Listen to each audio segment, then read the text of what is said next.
What's up, YouTube? You checking out the Frequent Flyer, and I'm out here with the Cheerson bat drone, or Pterosaurs, as they have changed the name to. But this thing is a wearable quadcopter.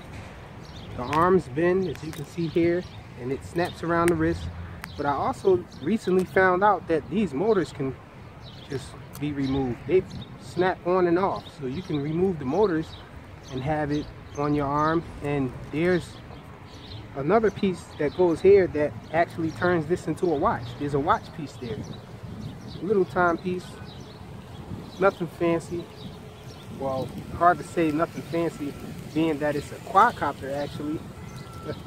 So a little drone is being advertised as a selfie drone. It does have a camera on the front, but it works with Wi-Fi FPV with your phone. Unfortunately, I don't have a second phone out here to test that feature there. And there's no memory card slot. I really wish that they would have added a memory card slot, because I don't get very good Wi-Fi reception with these little models here anyhow. Very bad Wi-Fi interference here, being that the neighboring stores over here, Home Depot and Walmart, they have strong public Wi-Fi there. And the transmitter is pretty small. The transmitter also can be wearable. It's wearable as well. It has these things here, and they straighten out as well, so you can have it this way, or I guess you can have it on your arm, but that seems a little awkward flying it. You won't be able to really fly it on your arm, because there's two sticks here. You need two hands for it, so you have to remove it and have it this way. So there is an on and off switch.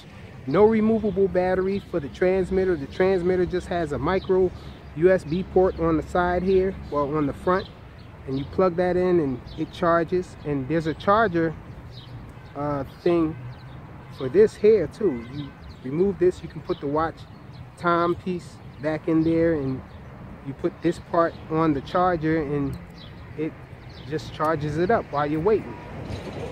So let's check this thing out.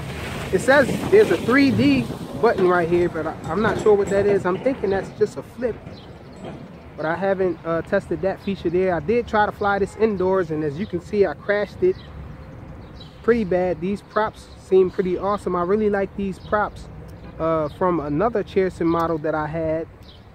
I have the name displayed up here, but that model had these type of props, but they were a little tiny bit smaller. It was an FPV quad, and I tried these props on that quad, and they actually seem to give it a little more lift.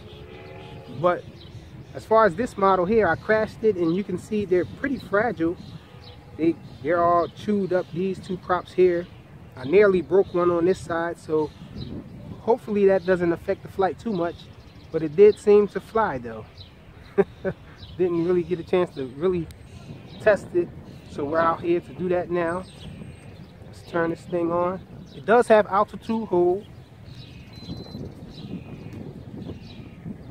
Okay, so we have to go up and down on the left stick to actually get it down.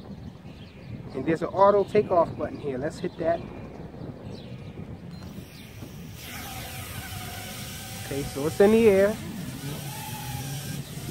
and it immediately started to drop down. It's pretty windy out here. So let's look at the yaw rate on this thing. This thing is in the air, so that's its yaw, and it just started moving after I applied yaw to it. So this is the aileron here,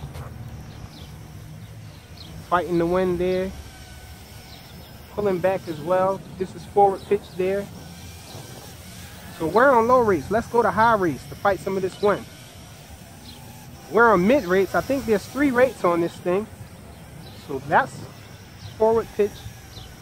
It's trying to go down from the wind. The wind's pushing it down a little. We're gonna go straight to the highest rate. There's 3 rates. We're on the highest rate now. So this thing actually flies. It looks rather weird flying though, because of its form factor, but it is flying. And it seems like it can move pretty fast. Whoop.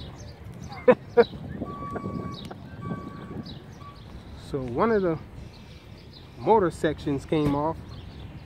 The arm didn't fold. as we previously thought would happen upon crashing it. So it stayed stiff. And the motors did stop immediately. Okay, let's take this thing back up again.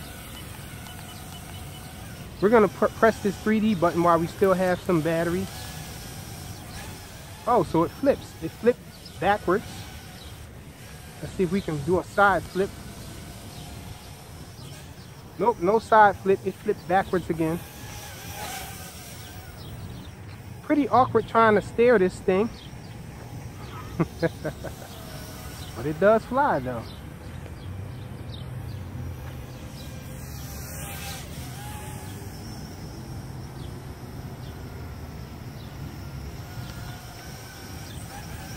Just did a front flip there.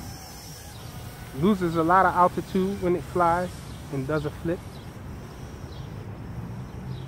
Oh, see, but that happens though.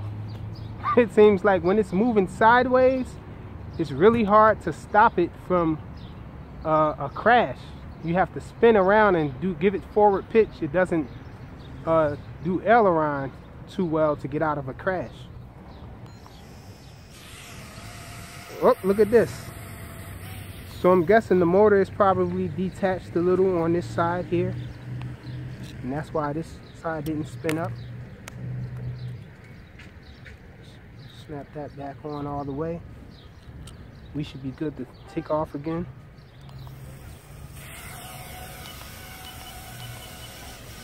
Yep. So the range seems to be decent though.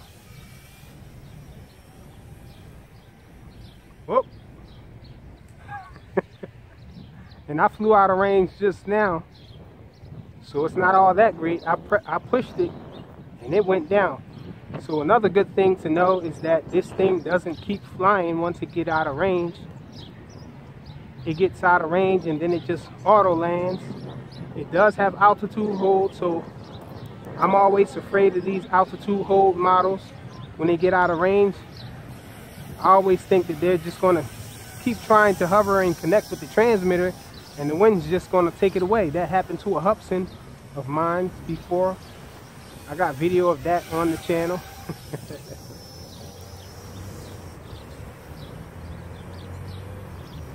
People like to come on that video and make fun of that.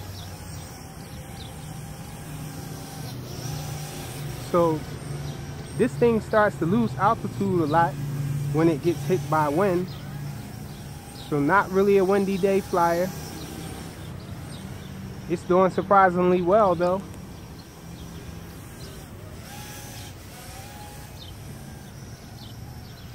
And it seems pretty stable, I must say that. It's a stable flyer.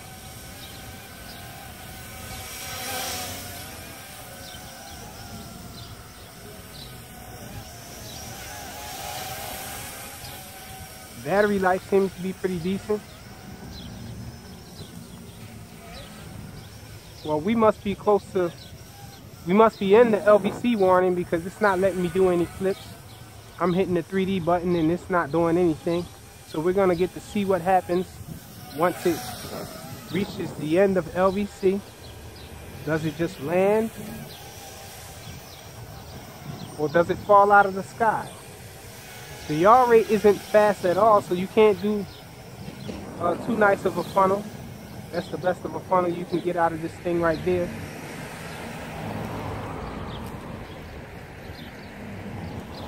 And for a second there, I thought it was trying to land because it went down, but I guess that was just the wind hitting it again.